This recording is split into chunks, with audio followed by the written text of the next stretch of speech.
సుబ్రహ్మణ్యం సుబ్రహ్మణ్యం షణ్ముఖనాథ సుబ్రహ్మణ్యం సుబ్రహ్మణ్యం సుబ్రహ్మణ్యం షణ్ముఖనాథ సుబ్రహ్మణ్యం. త్రిపథగై ప్రవహిస్తున్నటువంటి గంగాదేవి పార్వతీదేవికి అక్కగారు. అక్కగారైనటువంటి గంగాదేవి మీకెవరికీ భార్య కాదు. మీకెవరికీ భార్య కాదు కాబట్టి ఆమె యందు అపత్య దోషం లేదు. ఆమెకి బిడ్డలు పుట్టరన్న శాపం అన్వయం అవ్వదు. ఆమె శివుని యొక్క తేజస్సు భరించి కొడుకుని కంటే పార్వతీదేవికి కొడుకు వరసే అవుతాడు కాబట్టి తన అక్క బిడ్డ తనకీ బిడ్డడే కాబట్టి మాతృవాత్సల్యంతో ఏమీ అందో అక్కగారు కాబట్టి ఊరుకుంటాడు. ఇదొక్కటే పరిష్కారం. కానీ ఇక్కడ ఒక పెద్ద ప్రమాదం ఉందిరా అన్నాడే. పరమ సంతోషంతో దేవతా కార్యాన్ని నిలబెట్టడానికి గంగాదేవి అంగీకరిస్తేనే తేజోవంతమైన కొడుకు పుడతాడు తప్ప అన్యమనస్కంగా శివతేజస్సుని పుచ్చుకున్న తేజోవంతమైన కొడుకు పుట్టడు. ఒకసారి మన దగ్గరున్న శివతేజస్సు కానీ ఖర్చు అయిపోతే, నిర్వీర్యమైపోతే, తగిన తేజోవంతుడైన కొడుకు పుట్టకపోతే ఇక మళ్ళీ శివుణ్ణి వెళ్ళి అడగలేం. కాబట్టి పరమ జాగ్రత్తగా అగ్ని ఒక్కడే వెళ్ళి ప్రార్థన చెయ్యాలి అని అగ్ని కైలాసం మీద ఉన్నాడప్పుడు కైలాసం మీదకి వెళ్ళి అగ్నిని ప్రార్థిస్తే అగ్ని ఒక్కడే వెళ్ళి గంగాదేవి దగ్గరికి వెళ్ళి ఒక మాట చెప్పాడు. అది కూడా ఏ పురుషుడు ఏ స్త్రీ దగ్గరికి వెళ్ళి ఈ మాట చెప్తాడు? దేవతల కార్యం, అందుకని నా దగ్గర శివుడి తేజస్సుంది నువ్వు పుచ్చుకో అని ఎలా చెప్తాడు?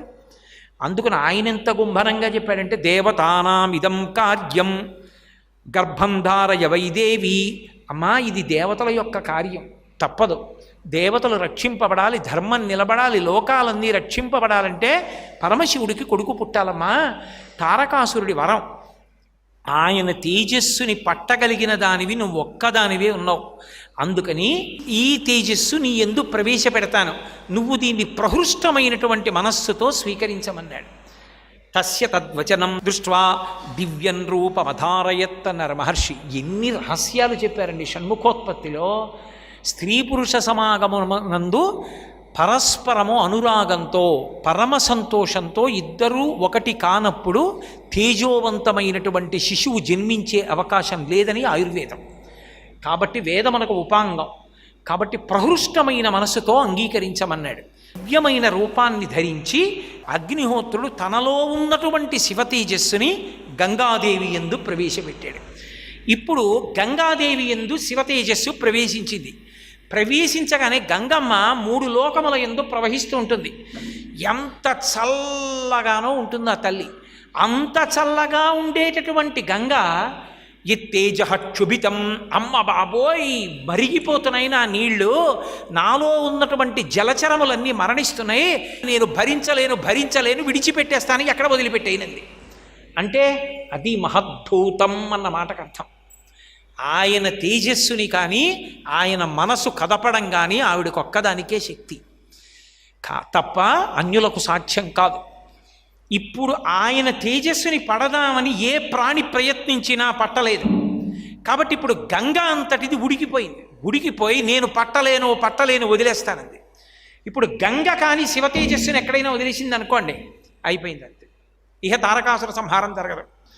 33 కోట్ల మంది దేవతలు, వాళ్ళ భార్యలు, భక్తులు, ఋషులు, బ్రహ్మ, విష్ణువు అందరూ పరమ ఉత్కంఠతో నిలబడి చూస్తున్నారు ఏమవుతుంది ఇప్పుడని.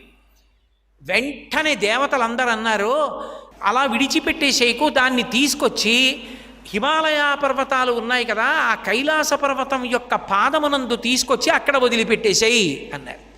వెంటనే తస్య తద్వచనం శ్రుత్వా అగ్నిం రూపమధారయత్ దివ్యం శరవణం చైవాపావకాదిత్య సన్నిభం. వాయువు అగ్నిహోత్రుడితో కలిసి గంగలో ఉన్నటువంటి తేజస్సుతో కలిస్తే ఆ గంగ తనలో ఉన్న తేజస్సుని తీసుకొచ్చి హిమాలయ పర్వతము యొక్క పాదముల యందున్నటువంటి ప్రాంతమునందు వదిలిపెట్టేసింది. ఎప్పుడైతే శివ తేజస్సు అక్కడ పడిందో, పడడం ఏమిటి? దివ్యం శరవణం చైవ, రెల్లు దుబ్బులు పుట్టాయి. వెండి రాత్రిళ్ళు రైల్లో వెళ్ళిపోతుంటే చీకట్లో మెరుస్తుంటాయి. అలా వెండి దుబ్బులు పుట్టాయి. మొట్టమొదట పెద్ద వెండి ఆ రెల్లు దుబ్బు వచ్చింది.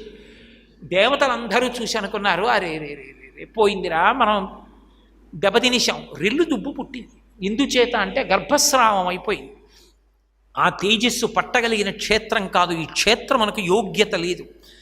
యోగ్యత లేని క్షేత్రమునందు తేజస్సు ప్రవేశపెట్టకూడదు. కాబట్టి రెల్లు దుబ్బయింది. పిల్లాడు పుట్టలేదనుకున్నారు. ఇంతలో ఆ విడిచిపెట్టినటువంటి తేజస్సులో ఉన్నటువంటి ప్రధానమైన తేజోవంతమైనటువంటి భాగం వలన సర్వం పర్వత సన్నద్ధం సవర్ణ అభవద్వనం జాత రూప వితిఖ్యాతం తదా ప్రభృతిరాఘవ. అందులో ఉండేటటువంటి తేజోవంతమైనటువంటి భాగం ఏదుందో దానిలోంచి బంగారము వెండి పుట్టే. సర్వం శ్రీ ఉమామహేశ్వర పరబ్రహ్మార్పణమస్తు. స్వస్తి.